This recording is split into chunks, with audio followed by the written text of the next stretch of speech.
Hey, my creative friends. I'm Shannon from Shannon Studio, here to talk about a creative life and give some creative life tips.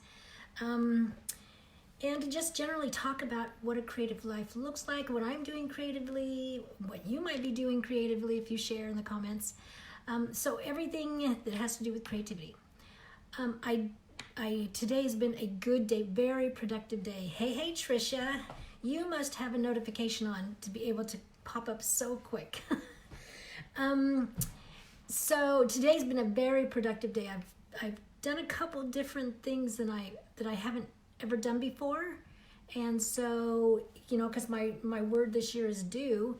And so I tried a couple new things, and it's really good for me. So I'll share them. I'd like to have things, try them out for a while to see if they're really valid, at least to me. Oh, and Tricia says, and I was already up. Yay! So I like to try them out before I share them. A lot of things. Sometimes I share things before I've tested them out, and invariably it works out that I'm not quite satisfied with them. So, anyways. Also tried a new way, walked a new way home. I think every once in a while you just have to shake it up, do it a little bit different. And I walked a new way home. It was a little longer, but it was good to connect my roads and where I'm at in the city, in the country, our little town. And then I have this comfy sweatshirt. It's like as big as a house, the sweatshirt. It is so great. It goes almost down to my knees. It's just big and comfy, and I really, really like it. Got this the other day when I was shopping.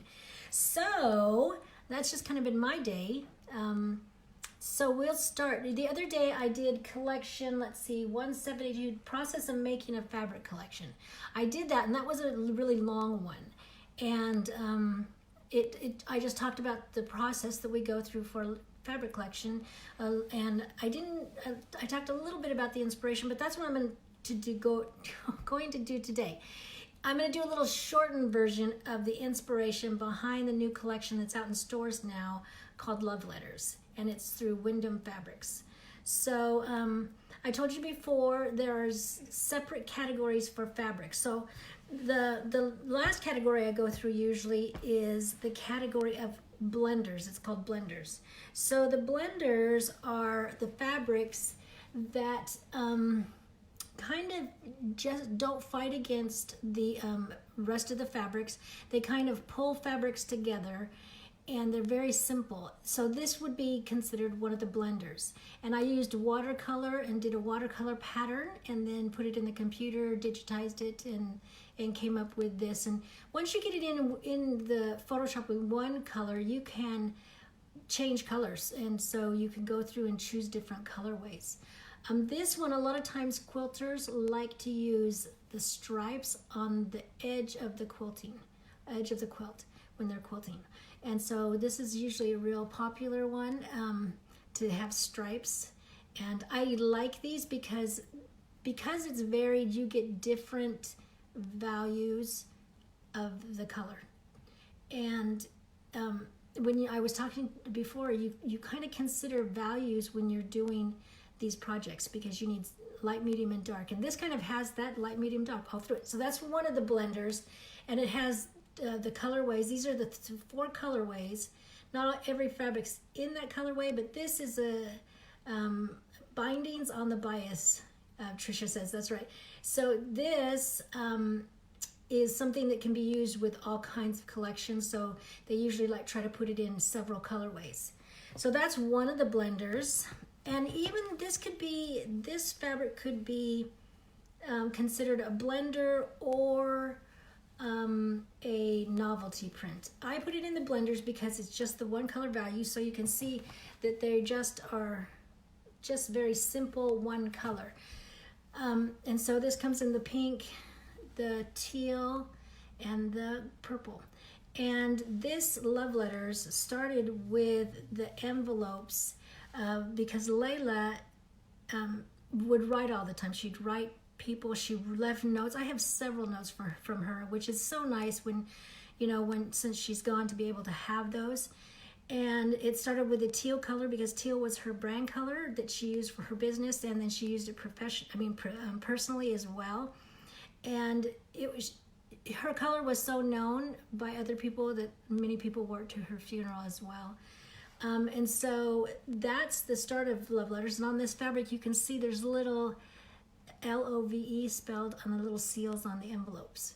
So that is kind of the catalyst and the collection being called Love Letters. So then this is definitely a tie between the blenders and the novelty print. Not so much novelty, but it's not quite a blender just because there's different colors in it, though it can blend. So this is just a dot with a little berry in it, and this is, the purple one is my favorite on this one. I liked this. Even though purple's not one of my favorite colors, I know Trisha does purple, blue, and blue and green. So that's one of the other ones, and I've had that pattern for a long time. I just sat and did it one day, and that's the way it is with some of these patterns, is that I will just sit down and paint, and so you have a collection of watercolors that you can pick and choose from when you start to build the collection. So here we have the novelty print, a novelty print, and it is the ladybugs, and it comes in the 3 colorways, well, 2 colorways, and then the white. I just really wanted a plain white even. And sometimes, you know, I can ask Windham when I'm doing it, I can ask them, can I have this? I would really like, and you know, to have white ladybugs, white background ladybugs. And so they did. And it's also not just because it's for me, but that one is a really versatile one that it can go, you know, with just anything. So it's really versatile. So when you are considering it, you know, as far as putting in a collection, you go, okay, that would work over time and not just with this collection. So that one would work. So that one's one of the novelties. And then this one is one of the novelties as well. And I talked about on the long version about making a fabric kind of special, adding some kind of element, and I liked this because it's an alphabet. It has all the letters, and then it has some blank ones too, and then some filled floral ones. So you can cut them up and add them and make words. One of the gals made the word play on one of the dresses, and so you can do a lot of things with this kind of alphabet when you make an alphabet. And they also tied in the little ladybugs so that it would tie in with the ladybug fabric. So this is fun, and on the fabric, on one of the, on the fabric, it also has love spelled out. That's the only word spelled out, but there's love on it.